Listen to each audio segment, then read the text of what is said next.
प्रिय दोस्तों, दैनिक आहार कार्यक्रम में आपका स्वागत है, जहां वचनों के माध्यम से ईश्वर हमारी आत्मा को पोषित करते हैं।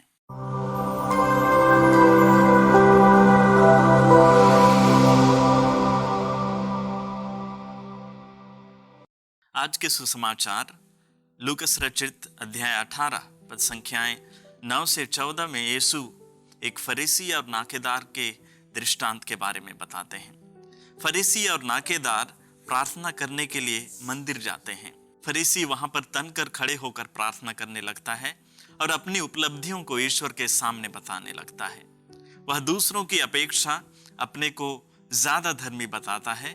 वह डींग हाँकते हुए कहता है कि वह दूसरों की तरह लोभी, अन्यायी और व्यभिचारी नहीं है।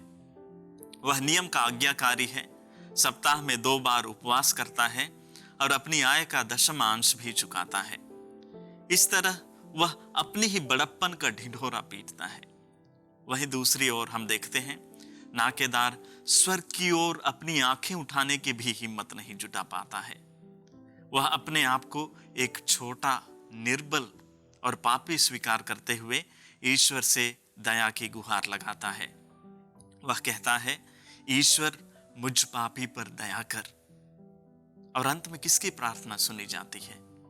नाकेदार की। वह पाप मुक्त होकर अपने घर लौटता है। इन दोनों में अंतर क्या है? फरीसी अपने आप को संपूर्ण समझता है। वह अपने आप में ही एक सीमा लगाकर बैठा हुआ है।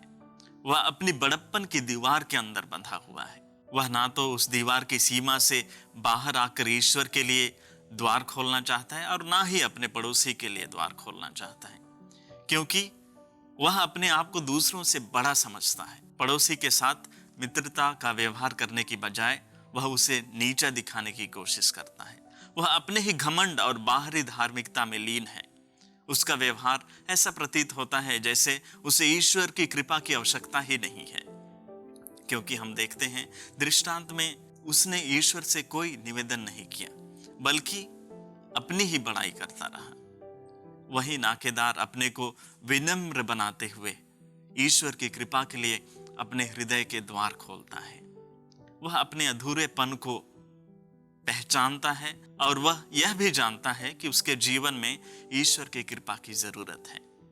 अतः वह छाती पीट पीट कर प्रार्थना करने लगता है। आज हम भी अपनी जिंदगी में झांक कर देखें कि हम किसकी तरह हैं, फरीसी की तरह या नाकेदार की तरह। क्या हम हमेशा यही सोचते हैं कि हम ही सही हैं, हम जो करते हैं वही सर्वोत्तम है? क्या हम अपनी ही सोच, बात और काम को अच्छा मानते हैं और दूसरों की बताई हर सोच, उनकी हर बात और उनके द्वारा किए गए हर काम को बकवास और तुच्छ समझते हैं? अगर हम अपने को हमेशा महान और बड़ा मानते हैं तो हम उस फरीसी की तरह हैं। बाहरी दिखावा मात्र है, लेकिन अंदर से खाली ढोल की तरह है। बाहर से तो बचते हैं, लेकिन अंदर खोखला है। आज के सुसमाचार के अंत में जो प्रभु कहते हैं उसे हम हमेशा याद रखें। जो अपने को बड़ा मानता है वह छोटा बनाया जाएगा, और जो अपने को छोटा मानता है वह बड़ा बनाया जाएगा। अतः आइए हम नाकेदार की मनोभावना को धारण करें।